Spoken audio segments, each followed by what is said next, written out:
If you have ever wondered how wealthy people always seem to manage their money differently than everyone else, I am about to break down something called the 75-10-15 method.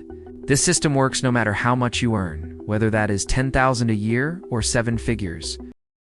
It is designed to grow with you, and the best part is that it gives you a simple and repeatable framework that forces you to build wealth while still living your life.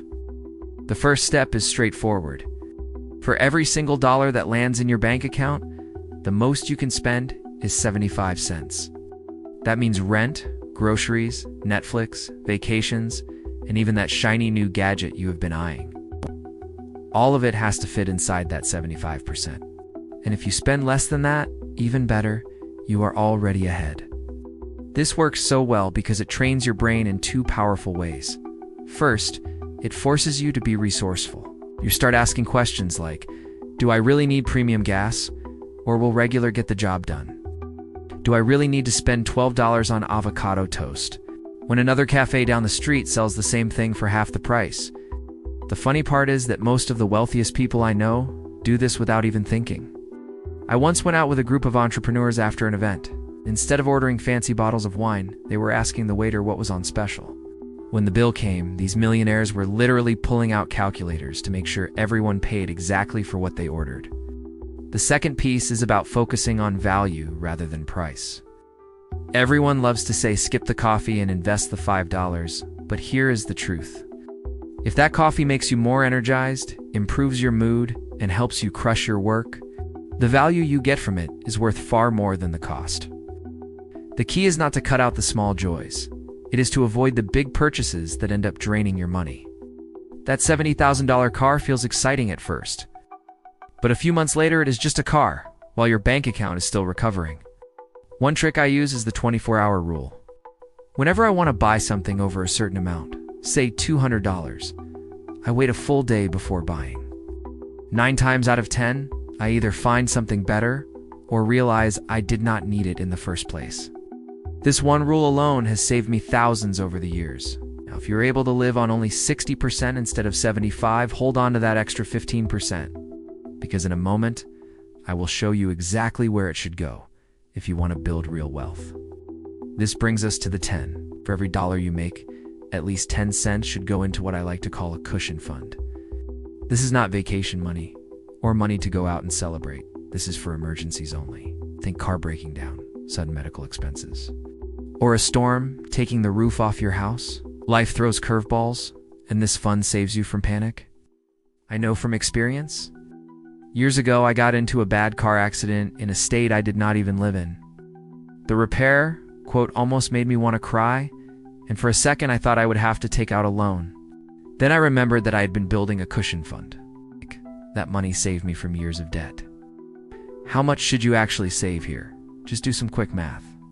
Add up your monthly expenses like rent, groceries, and utilities. Let's multiply that number by 5. That is your safety net. If you spend $2,000 a month, aim for $10,000. Once you hit that, stop adding more. And please do not just throw this into a basic savings account where you earn a few cents in interest. Let's look for a high-yield savings account that pays 4% or more. If you park $10,000 there, you could make around $400 a year without lifting a finger. Compare that to the $50 you would get from a traditional account, and the difference is massive. The mistake most people make is continuing to save forever.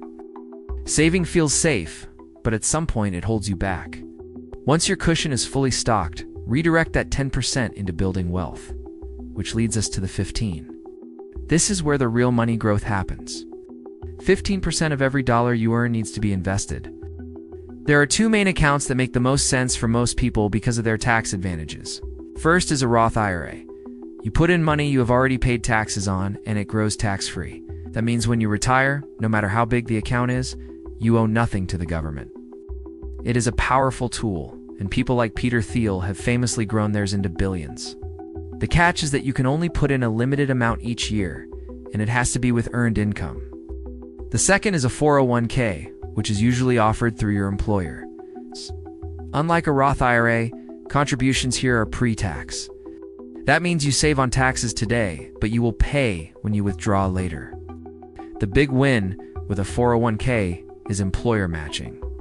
If you put in 5% of your paycheck and your company matches 3 or 4%, that is free money instantly added to your investments.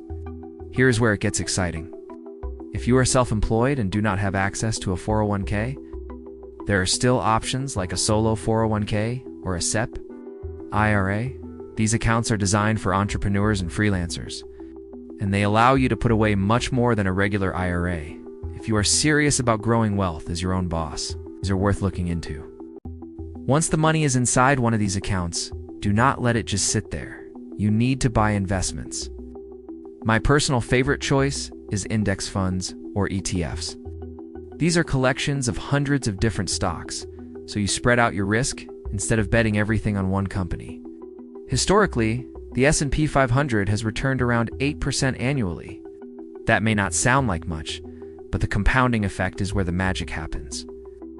For example, if you invest $100 a month for 50 years at that average return, you will end up with over $1 million. You only put in $60,000 yourself, but compounding did the rest.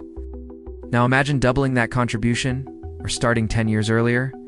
The numbers become life-changing. To make this even more real, let us compare two people. Person 1 starts investing at age 25 and puts away $200 a month for 10 years, then stops. Person 2 waits until age 35 and invests $200 a month consistently all the way until retirement.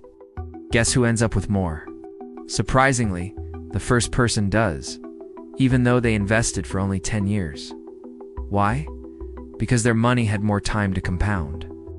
Time in the market beats timing the market every single time. I know this all sounds like a lot. Budgeting, saving, investing, there are a lot of moving pieces, but here's the truth. If you follow the 75-10-15 rule, you will already be ahead of 90% of people financially. You will have freedom in your spending, protection from emergencies, and investments quietly working for you in the background. And here's the part that shocked me. Once I started following this method, not only did my bank account grow, but my stress levels dropped.